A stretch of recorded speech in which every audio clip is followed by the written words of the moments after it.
Au cœur de cet été 2024 avec la lecture de l'incroyable Cagoule et le Peace Copy aux éditions Comics Initiative. C'est le nouvel opus au format comics, dira-t-on, de Tony Emerio et Boris Bezelin. Et oui, les papas de Paria, dont on attend le tome 3 qui devrait arriver très prochainement.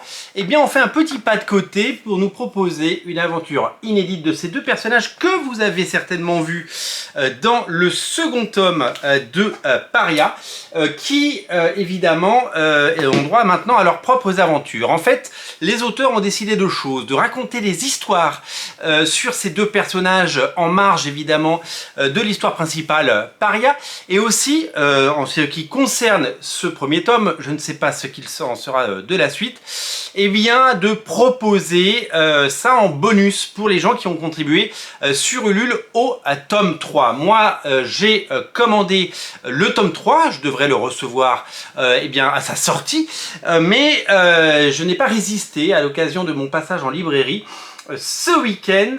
Quand j'ai vu cela, je l'ai pris en main et je n'ai jamais pu le reposer. Il m'en a coûté 10 €.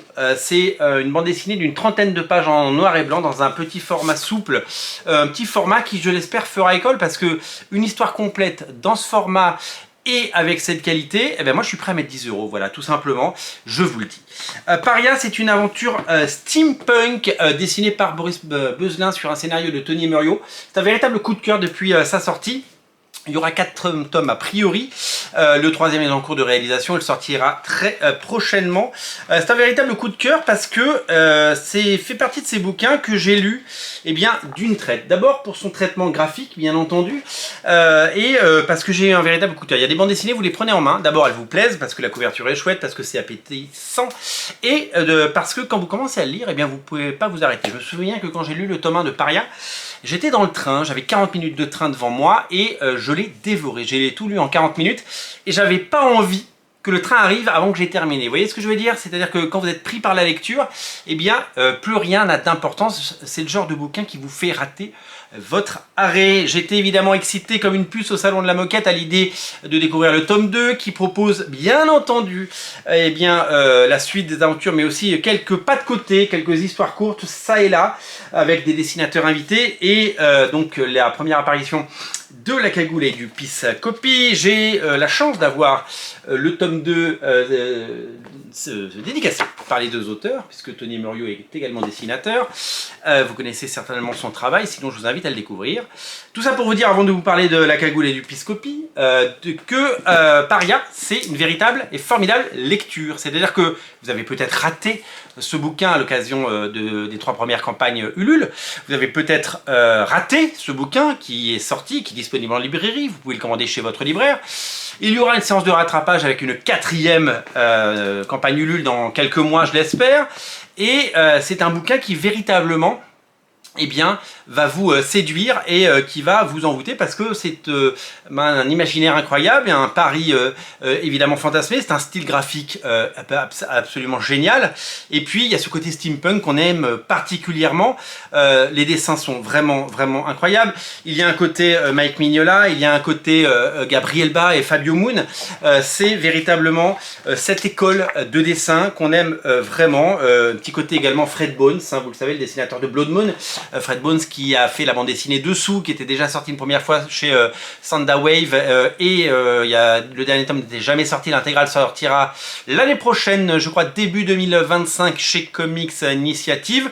C'est ce style de dessin clair-obscur avec un petit léger côté cartoony, et véritablement eh bien, ce trait particulier qui fait qu'on aime et qu'on adore ces choses-là. Voilà, il y a un petit côté Umbrella Academy, d'ailleurs même dans la thématique, dans le côté formation d'un groupe type école, façon X-Men, Umbrella Academy, vous allez vous régaler.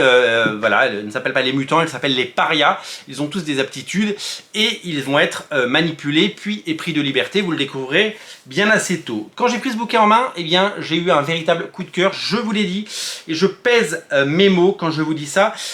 J'ai tout simplement adoré découvrir eh bien, ce récit qui évidemment est dans l'univers. C'est un spin-off de Paria. Vous pouvez le lire de façon totalement indépendante. Je n'avais plus exactement en tête l'effet parce que ça fait quelques mois que j'ai lu Paria. Je l'ai pris et c'est indiqué dès les premières pages. Il y a un avant-propos qui le dit. Vous pouvez le lire séparément. Vous n'avez pas besoin d'avoir lu Paria, même si je vous invite évidemment à lire Paria et à soutenir Comics Initiative une nouvelle fois. Je vais vous mettre le lien en descriptif de la vidéo du site de Comics Initiative. Vous pouvez commander Paria et ce cagoule et ce piscopie bien entendu. Ça commence comme une enquête dans le Paris de 1900, des phénomènes eh bien, apparaissent, disparition des chiens retrouvés pendus à des crochets. C'est à la fois glauque et particulièrement intrigant, et nos deux héros, que tout oppose, avec un humour décapant, puisque j'ai beaucoup aimé l'écriture, eh bien, vont eh bien, arriver à déceler et à ouvrir un petit peu la boîte au mystère pour dévoiler le poteau rose. Quand j'ai lu ce bouquin, d'abord, j'ai été parcouru par deux sentiments. D'abord, trois sentiments. Le plaisir de le lire, bien entendu.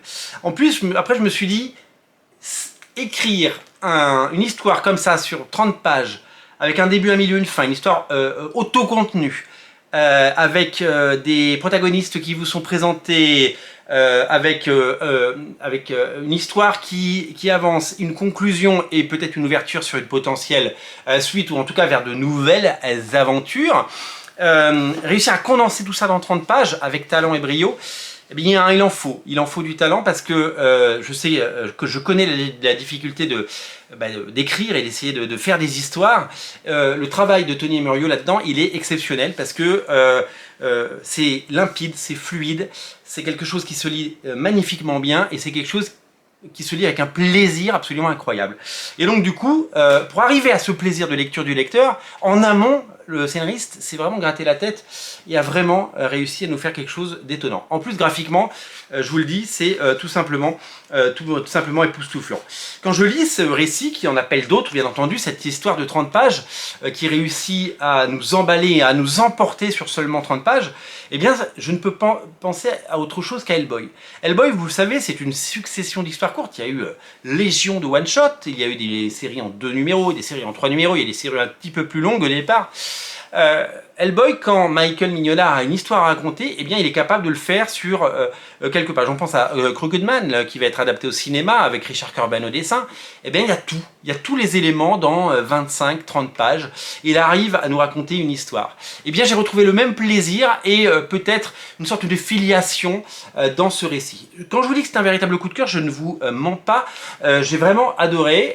C'est quelque chose qui à la fois me fascine et me donne envie de le relire, tout simplement, de le reparcourir, de regarder les pages, et vraiment de prendre un maximum de temps pour eh bien voir l'étendue du talent de ces deux auteurs qui travaillent formidablement bien ensemble. Je vous invite vraiment à découvrir Paria et la cagoule et le piscopie, parce que c'est deux choses complémentaires et particulièrement géniales.